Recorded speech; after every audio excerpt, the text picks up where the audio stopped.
Enxergando a Verdade Bíblica, canal voltado para compreender a verdade da Palavra de Deus.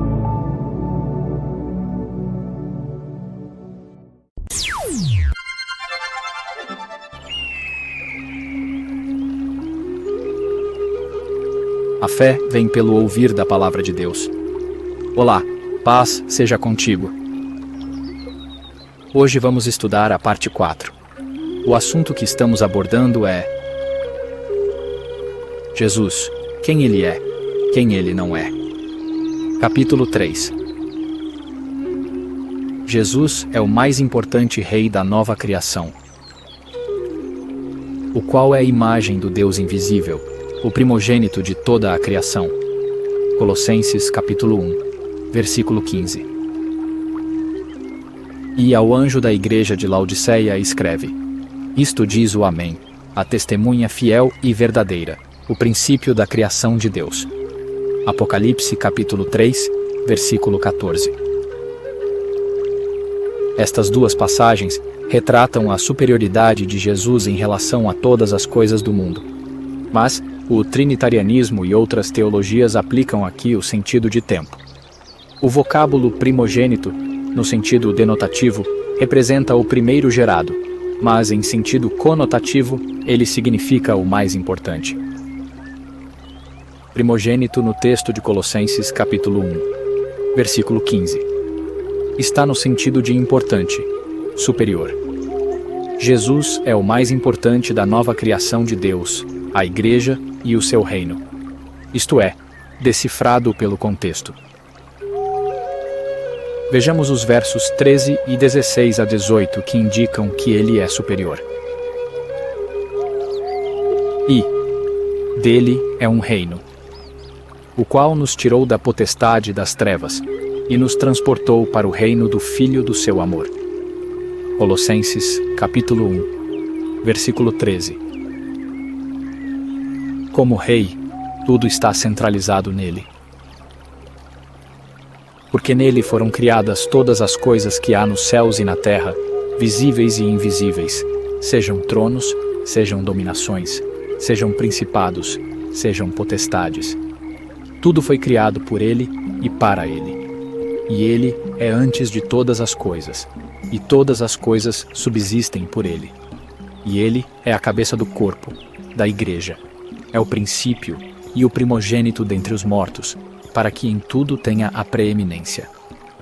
Colossenses capítulo 1, versículos 16 a 18.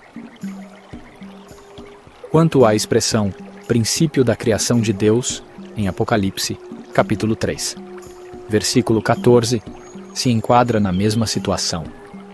Apesar da exegese da palavra princípio indicar tempo em sua acepção imediata, o contexto sugere sentido de superior.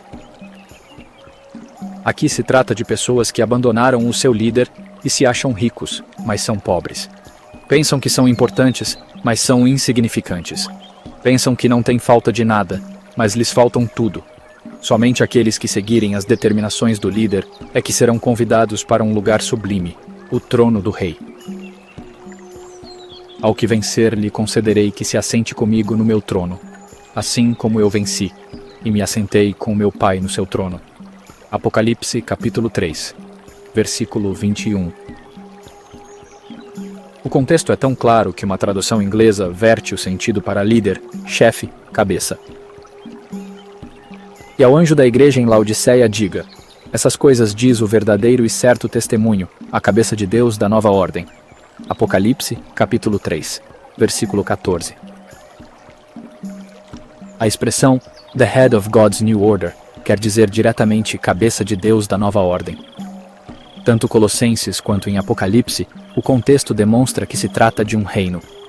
Reino tem rei, líder, chefe, príncipe, soberano, que sempre é alguém importante, alguém superior aos demais. Reinos envolvem tronos, soberanias, principados e dominações. Esta é a referência do texto de Colossenses. Não se trata de criação natural, mas da criação espiritual, da qual Jesus é a cabeça, líder. Jesus foi designado para reinar sobre todas as nações da terra. Neste sentido, tudo foi criado por ele e para ele. Além do mais, o texto é claro em dizer que até entre os salvos, ele é preeminente. Para finalizar, o conceito de superior, atentemos que tanto a carta aos Colossenses como a carta à Laodiceia são dirigidas a duas comunidades com o mesmo tipo de problema. Rejeitavam a soberania de Cristo. Colossos e Laodiceia eram cidades próximas e Laodiceia era fruto da evangelização promovida pelos colossenses. Portanto, natural que a elas fossem dirigidas as mesmas recomendações. E quando esta epístola tiver sido lida entre vós, fazei, que também o seja na igreja dos laodicenses, e aqui, veio de Laodiceia, lede a vós também. Colossenses capítulo 4, versículo 16. A argumentação levantada pelos trinitarianistas, arianistas e outros com base nestas passagens não faz sentido, além de que há contradição entre eles neste ponto. Trinitarianos dizem que aqui é uma prova de que Jesus é Criador. Mas como poderia ser Criador e a primeira obra ao mesmo tempo?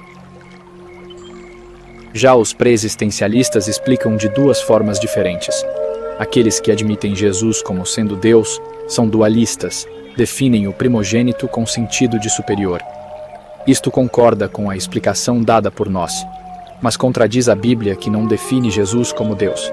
Outros, os arianistas, que não admitem que Jesus é Deus, para concordarem com as Escrituras, entendem que Ele é a primeira criação de Deus.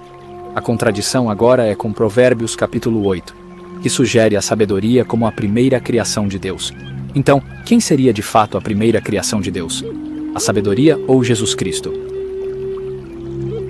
Em suma, o verdadeiro conceito de superior nestas passagens apaga o errôneo conceito de anterior levantado pelos pré-existencialistas.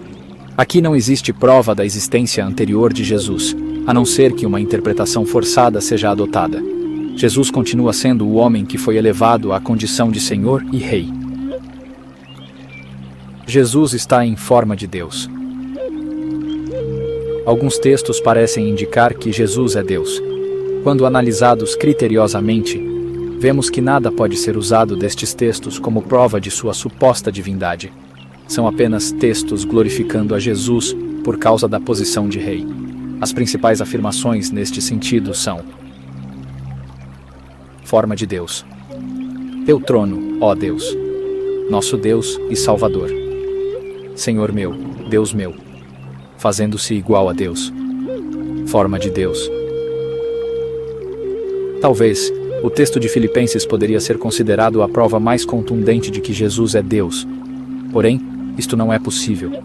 Não é possível porque o texto não afirma que Jesus é Deus. Pelo contrário, afirma que Jesus é homem. Apenas impressões ou concepções antecipadas podem fazer as pessoas verem Jesus como Deus neste texto. Nunca devemos ler um texto fora de seu contexto. Para cumprir com tal regra, devemos subordinar a ideia que fazemos ao ler um texto à ideia imediatamente anterior. Assim, o texto de Filipenses capítulo 2, versículos 5 a 8. Não deve fugir do tema proposto nos versos 1 a 5. De sorte que haja em vós o mesmo sentimento que houve também em Cristo Jesus, que sendo em forma de Deus, não teve por usurpação ser igual a Deus, mas esvaziou-se a si mesmo, tomando a forma de servo, fazendo-se semelhante aos homens. E, achado na forma de homem, humilhou-se a si mesmo, sendo obediente até a morte, e morte de cruz. Filipenses capítulo 2, versículos 5 a 8. Os adeptos da cristologia tradicional afirmam que este texto está mostrando que Jesus deixou o seu status de Deus junto ao Pai e se tornou um homem. Não é isso. O texto, quando lemos na versão da Sociedade Bíblica Britânica, diz: o qual, subsistindo em forma de Deus. Filipenses capítulo 2, versículo 6. As versões tendenciosas para a Trindade chegam a dizer: sendo Deus. Isto está completamente fora do contexto. Para não dizer que tais tradutores estão achando que os críticos não percebem tal afronta contra a hermenêutica. Neste texto, que devemos ler desde o verso 1, O contexto mostra Jesus como um homem, que subsistia na forma de Deus, não que existia como Deus. Aqui se trata de um homem semelhante a um Deus, não um Deus se tornando homem. De acordo com a teologia trinitariana, seria um Deus assumindo a substância humana. Porém, o texto não aponta para um homem, aponta, mas para o comportamento de um servo, que, sendo em forma de Deus, esvaziou-se a si mesmo, tomando a forma de servo. Isso está muito longe da prova que pretendem. Uma coisa é um Deus em substância humana, outra coisa é um homem em função de servo. O texto mostra que Jesus tinha uma condição superior aos demais homens, não por ser Deus, mas por seus qualificativos, tais como Messias, Filho de Deus, Senhor, Salvador, Rei de Israel, etc.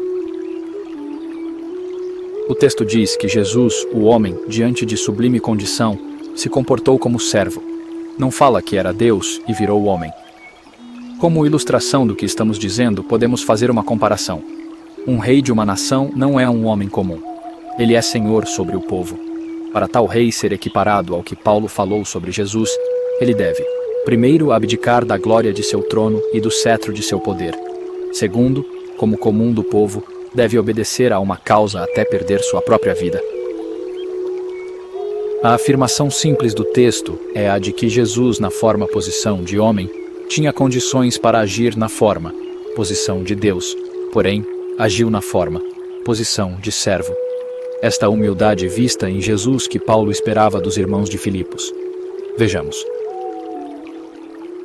Completai o meu gozo, para que sintais o mesmo, tendo o mesmo amor, o mesmo ânimo, sentindo uma mesma coisa. Nada façais por contenda ou por vanglória, mas por humildade. Cada um considere os outros superiores a si mesmo. Não atente cada um para o que é propriamente seu, mas cada qual também para o que é dos outros.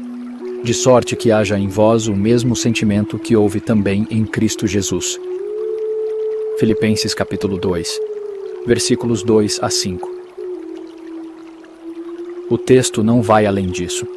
Não é uma dissertação sobre a deidade de Jesus, mas sobre sua humildade.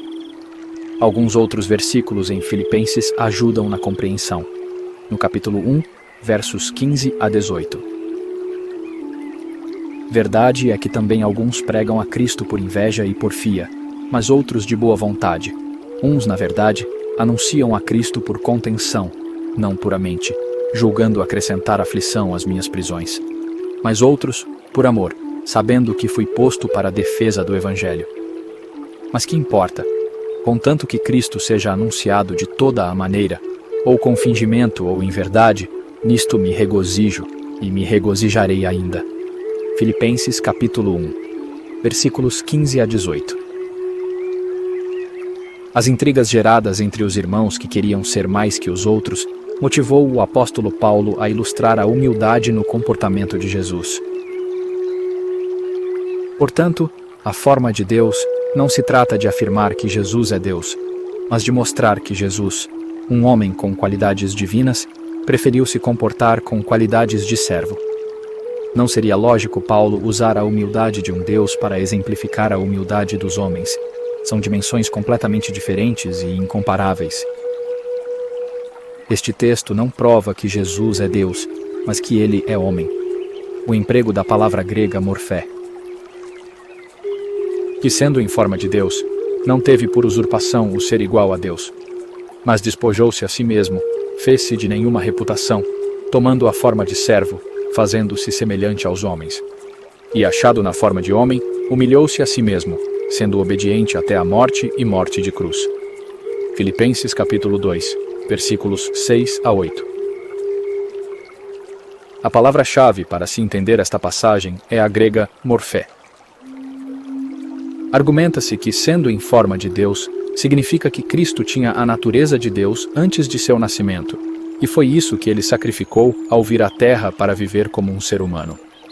Inclusive, argumenta-se também que Cristo teve o direito de ser tratado como Deus aqui na Terra, direito do qual abriu mão para morrer como servo. Naturalmente, para isso ser possível, despojou do seu direito à divindade com todos os seus atributos.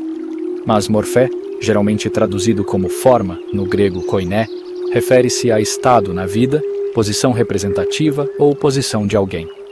Não se trata de essência, pois é eidos, e não morfé, o termo grego que transmite a ideia de natureza essencial. Como explica Liddell Scott no seu léxico, morfé significa figura, forma, aparência, opõe-se ao eidos, que significa forma verdadeira. O contexto imediato ajuda-nos a entender como Paulo usa a palavra morfé. No verso 7, ele diz que Cristo tomou a forma de servo. Ser um servo, escravo, criado, não é algo definido pela natureza material do ser. Ninguém nasce servo. Nós nos posicionamos como servos, muitas vezes pela força das circunstâncias ao longo da vida. O termo servo não denota essência. O emprego do grego morfé não sugere uma espécie de natureza essencial, que o constituiria num servo obediente até a morte, mas sugere uma posição, um estado, ocupado pela pessoa. O contexto não apoia qualquer outro sentido.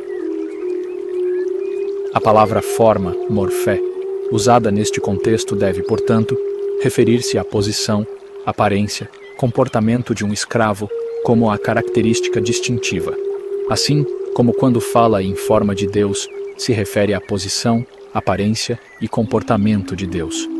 O que Jesus resignou-se em agir. O estado de Cristo como Deus é contrastado com seu estado de servo. Traduzir ou entender morfé como natureza essencial neste texto realmente não se encaixa no contexto. Cristo, como um homem na terra, funcionava no estado ou posição de Deus, ou seja, posição representativa. Isto não é difícil entender, pois no passado houve um precedente histórico igual a este. Quando Deus chamou Moisés para ser seu agente, para trazer o povo de Israel do Egito, lhe disse: Eis que te tenho posto por Deus sobre Faraó, e Arão teu irmão será o teu profeta. Êxodo capítulo 7, versículo 1. O texto no hebraico ainda é mais claro, porque a palavra por não está no texto hebraico original, o que daria o seguinte sentido na declaração de Moisés: Te tenho posto para ser Deus sobre Faraó, em Êxodo capítulo 4, versículo 16. Deus já havia dito a Moisés que ele seria Deus para Arão. Isto significa que Moisés agiu como se fosse Deus na terra. Ele era o líder designado para atuar como Deus, possuindo a autoridade para levar o próprio nome ou título de Deus. Morfé ocorre apenas num outro lugar no Novo Testamento, Marcos capítulo 16, versículo 12. Aqui claramente não significa natureza essencial. Jesus apareceu em outra forma, mas isso não poderia se referir a uma mudança de sua natureza, pois a razão pela qual parecia ser de outra forma era porque seus olhos estavam fechados, conforme Lucas capítulo 24, versículos 16 e 31. E no versículo 39 de Lucas capítulo 24, Jesus afirma: Vede as minhas mãos e os meus pés, que sou eu mesmo. Tocai e vede, pois um espírito não tem carne nem ossos como vedes que eu tenho. Ser e continuar a ser forma de Deus. Outra e importante questão a ser analisada neste texto de Filipenses capítulo 2 é a palavra grega hiparkon. Esta palavra significa ser ou existir. Jesus, desde seu nascimento, nunca deixou de ser, existir e estar sob a forma de Deus, em aparência e comportamento moral. Ele habitualmente exemplificou o caráter do Pai. Sempre esteve na forma de Deus. Porém, nunca se apropriou dessa condição para se engrandecer. Vamos observar o uso de huparshon noutras passagens bíblicas e tirarmos algumas conclusões. Atos capítulo 2, versículo 30, diz: Sendo huparshon, pois, ele profeta, e sabendo que Deus lhe havia prometido com juramento que do fruto de seus lombos, segundo a carne, levantaria o Cristo, para o assentar sobre o seu trono. Assim, sendo um profeta não significa que antes de nascer ele era um profeta, mas que depois de nascer se tornou um profeta, e continua sendo um profeta enquanto recebia a promessa. Outra passagem, 1 Coríntios capítulo 11, versículo 7. O homem, pois, não deve cobrir a cabeça, porque é o parchon, a imagem e glória de Deus, mas a mulher é a glória do homem. O homem é a imagem e glória de Deus. Esta expressão não está necessariamente dizendo que era a imagem antes do homem existir, mas ser e continuar a ser a imagem de Deus enquanto existe. Também, Gálatas capítulo 2, versículo 14. Se tu sendo Huparchon, judeu não significa ser originalmente antes de seu nascimento como um judeu, mas desde o nascimento é judeu e continua a ser um judeu enquanto vive. Portanto, Jesus, sendo forma de Deus, não quer dizer que era Deus antes de nascer de Maria, mas que durante sua vida era e continuava sendo forma de Deus. Não ser uma forma física igual a Deus, mas ser uma forma moral de Deus. Era um homem cuja ética, moral, santidade, justiça, misericórdia, amor, etc., era da mesma forma de Deus. Podemos dizer que Jesus é a imagem. Imagem é uma forma espiritual de Deus. E isto não o transforma em Deus. Pelo contrário, necessário se faz que não seja Deus para Hyparchon, forma de Deus. A teoria do esvaziamento.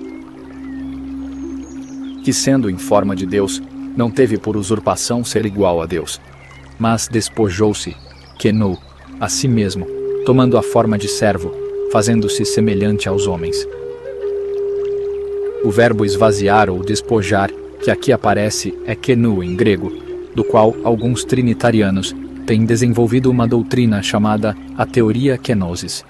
Segundo esta doutrina, o Cristo pré-existente se despojou da manifestação de alguns de seus atributos da divindade a fim de fazer-se homem. Sem entrar nos vários aspectos desta teoria, podemos dizer que todos eles usam o termo kenosis para apoiar a ideia da pré-existência pessoal de Cristo.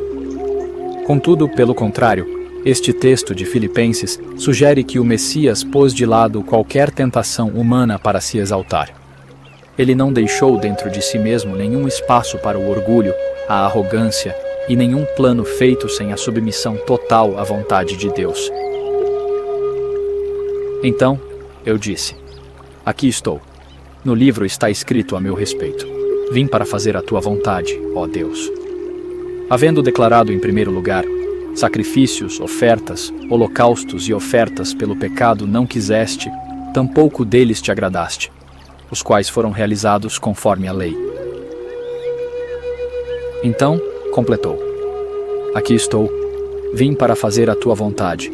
E assim, ele cancela o primeiro padrão, para estabelecer o segundo.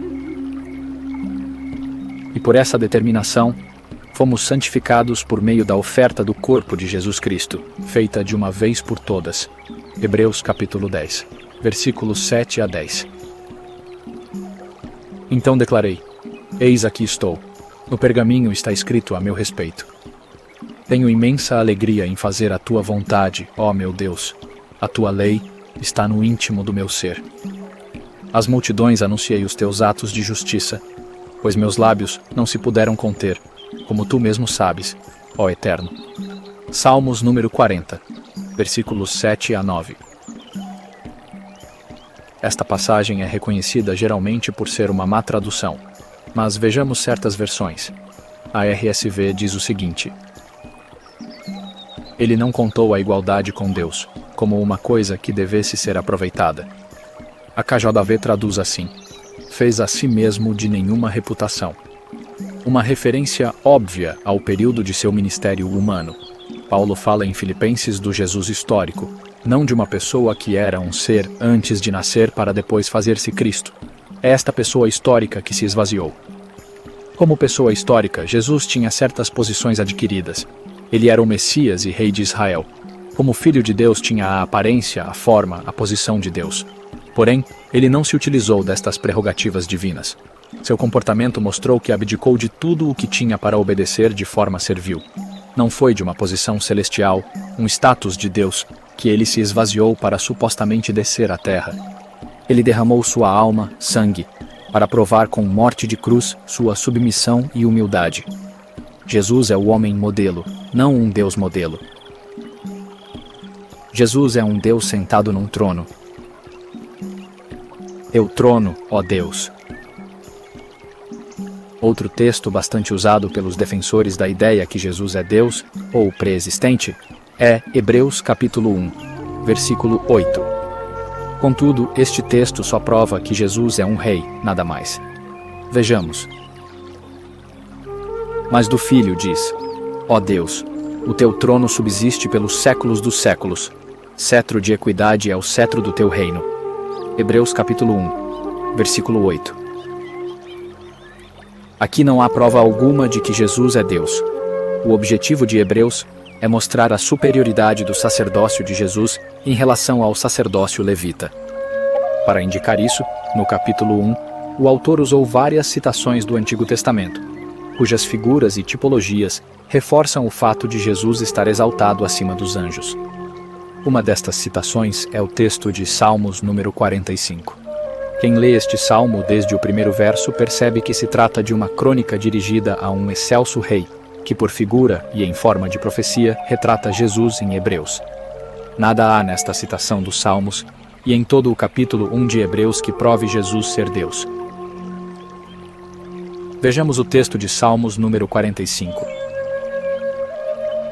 O meu coração ferve com palavras boas, falo do que tenho feito no tocante ao rei. A minha língua é a pena de um destro escritor. Tu és mais formoso do que os filhos dos homens. A graça se derramou em teus lábios, por isso Deus te abençoou para sempre. Cinge a tua espada à coxa, ó valente, com a tua glória e a tua majestade. E neste teu esplendor cavalga prosperamente, por causa da verdade, da mansidão e da justiça. E a tua destra te ensinará coisas terríveis. As tuas flechas são agudas no coração dos inimigos do rei, e por elas os povos caíram debaixo de ti. O teu trono, ó Deus, é eterno e perpétuo. O cetro do teu reino é um cetro de equidade. Tu amas a justiça e odeias a impiedade. Por isso Deus, o teu Deus, te ungiu com óleo de alegria mais do que a teus companheiros. Salmos número 45, versículos 1 a 7. O texto é um elogio ao rei. O Deus eterno engrandeceu este rei, que é comparado a um Deus, assim como foram muitos outros reis na antiguidade. O próprio Herodes foi elogiado por falar como um Deus. E num dia designado, vestindo Herodes as vestes reais, estava assentado no tribunal e lhes fez uma prática. E o povo exclamava: voz de Deus e não de homem. Atos capítulo 12, versículos 21 e 22. Outras passagens indicam que homens especiais são equiparados a deuses. Então disse o Senhor a Moisés: eis que te tenho posto por Deus sobre Faraó, e Arão, teu irmão, será o teu profeta. Êxodo capítulo 7, versículo 1. Deus está na congregação dos poderosos, julga no meio dos deuses. Salmos número 82, versículo 1. Eu disse: vós sois deuses, e todos vós filhos do Altíssimo. Salmos número 82, versículo 6. Respondeu-lhes Jesus: não está escrito na vossa lei. Eu disse: sois deuses. João capítulo 10, versículo 34. Dois textos ajudam a esclarecer a posição de Jesus antes e depois de sua ascensão aos céus. O primeiro diz que o homem mortal é menor que os anjos. Que é o homem mortal para que te lembres dele, e o filho do homem, para que o visites? Pois pouco menor o fizeste do que os anjos, e de glória e de honra o coroaste. Salmos número 8, versículos 4 e 5. O segundo texto diz que Jesus também é menor que os anjos. Vemos, porém, coroado de glória e de honra aquele Jesus que fora feito um pouco menor do que os anjos, por causa da paixão da morte, para que, pela graça de Deus, provasse a morte por todos. Hebreus capítulo 2, versículo 9. Mas um outro texto diz que ele é maior. feito tanto mais excelente do que os anjos, quanto herdou mais excelente nome do que eles. Hebreus capítulo 1, versículo 4. Como assim? Um texto diz que ele é menor do que os anjos e outro diz que é maior? Isto acontece porque é a verdadeira história de Jesus. No plano da matéria, ele foi e é um homem como nós. Porém, no plano das coisas espirituais, ele foi elevado acima dos anjos. Hoje, como homem, está à destra de Deus, posição que nem aos anjos Deus estendeu o convite. Portanto, nada há na passagem de Hebreus capítulo 1, versículo 8, que prova ser Jesus Deus. Só prova que ele é um grande rei, portanto homem. Nosso Deus e Salvador. Algumas passagens parecem afirmar que Jesus é Deus e Salvador. Estas são usadas pelos defensores trinitários. O argumento é o de que somente Deus é Salvador, portanto, Jesus seria Deus. É um argumento válido? Vejamos. Aguardando a bem-aventurada esperança e o aparecimento da glória do grande Deus e nosso Senhor Jesus Cristo. Tito, capítulo 2, versículo 13. Simão Pedro, servo e apóstolo de Jesus Cristo, aos que conosco alcançaram fé igualmente preciosa pela justiça do nosso Deus e Salvador Jesus Cristo. 2 Pedro, capítulo 1, versículo 1. Estas são as duas passagens comumente usadas, mas elas não apontam Jesus como Deus. O que elas afirmam é que Deus é Deus e Jesus é Senhor ou Salvador, duas pessoas separadas. O que une as duas pessoas, pai e filho, nestas frases, são os termos em comum. No caso de Tito, a glória. O que Tito diz é que vai aparecer a glória deles. São duas pessoas que partilham uma mesma glória. Em Pedro, o comum entre eles é a justiça. A justiça é de Deus e é a mesma do Senhor Jesus. Estas passagens só afirmam que existem qualidades compartilhadas entre duas pessoas. Portanto, não podemos tirar daí uma compreensão de que Jesus é Deus. Já nas duas passagens que seguem a graça, a misericórdia, a paz e o mandado são também compartilhados pelo Pai e pelo Filho. Mas claramente Deus e Jesus são apresentados como pessoas separadas. A Tito, meu verdadeiro filho, segundo a fé comum. Graça, misericórdia e paz da parte de Deus Pai e da do Senhor Jesus Cristo, nosso Salvador. Tito capítulo 1, versículo 4. Paulo, apóstolo de Jesus Cristo, segundo o mandado de Deus, nosso Salvador, e do Senhor Jesus Cristo, esperança nossa. 1 Timóteo, capítulo 1, versículo 1. Existem outras passagens como estas que parecem indicar que Jesus é Deus. Isto é apenas uma questão de estilo redacional. Em algumas passagens, os autores, ou, às vezes, os tradutores, apresentaram a informação de forma que a distinção entre Deus e Jesus não ficou tão aparente. Contudo, nenhum problema, pois em outras a separação está bem explícita. Devemos olhar para todo o conjunto da obra para entender cada autor. Para finalizar, assim como a glória, a justiça, a paz e a misericórdia foram usadas no texto de maneira comum entre Deus e Jesus, também o termo salvação ou Salvador. Afinal, a obra de Deus e de Jesus é a mesma. Tentar provar uma ideia com tal compreensão do texto é forçar por demais o sentido. São aqueles a quem Pedro diz que torcem as Escrituras para sua própria perdição. Senhor meu e Deus meu. E Tomé respondeu, e disse-lhe, Senhor meu e Deus meu. João capítulo 20, versículo 28. Pelo contexto, esta passagem denota uma expressão de assombro. Tomé, que só cria vendo quando viu, ficou impressionado. Num momento singular, expressou algo que poderia significar o conceito de Deus direcionado a Jesus. No entanto, não é possível que assim seja, porque nada na sua fala esta direcionado a Jesus. Foi somente uma expressão de espanto. Uma impressão pessoal não é prova material. Fazendo-se igual a Deus. Por isso, pois, os judeus ainda mais procuravam matá-lo, porque não só quebrantava o sábado, mas também dizia que Deus era seu próprio Pai, fazendo-se igual a Deus. João capítulo 5, versículo 18. Um grande equívoco de leitura é cometido neste texto. Usar a acusação que os judeus incrédulos faziam a Jesus como prova de que Jesus é Deus beira o abismo do entendimento. Se isso fosse verdade, então Jesus seria um transgressor dos mandamentos, pois os judeus também o acusaram de violar o sábado. As duas acusações devem ser verdades.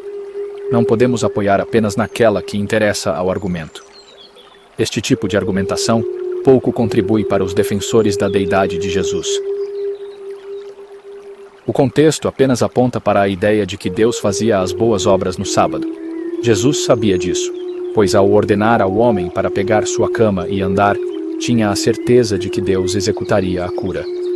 Sendo assim, Jesus não se eximia de curar nos sábados, pois sabia que o Pai o apoiava. Este texto não é prova de que Jesus é Deus, ou um ser pré-existente. E Jesus lhes respondeu: Meu Pai trabalha até agora, e eu trabalho também. João, capítulo 5, versículo 17. Não a nós, Senhor, nenhuma glória para nós, mas sim ao teu nome, por teu amor e por tua fidelidade.